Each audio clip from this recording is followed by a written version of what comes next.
In this segment of the PowerPoint tutorial, I'll demonstrate how to insert stock video in a presentation. So we go here to a particular slide in our presentation, and we want to click on Insert, and then click on Video on the drop-down, and then click on Stock Video. Stock video is premium content from a Microsoft 365 subscription. Click on it, and then select any of the videos that you'd prefer from here. Then press Insert, and the video will be inserted automatically. If you select it, notice that you have the playback option up here.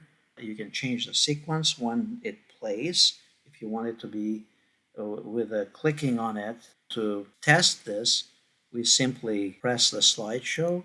I had changed it so that we'd have to press play to start playing it. And notice it is now playing as part of our presentation. If you like this video, please press like, subscribe, and then click on the bell icon.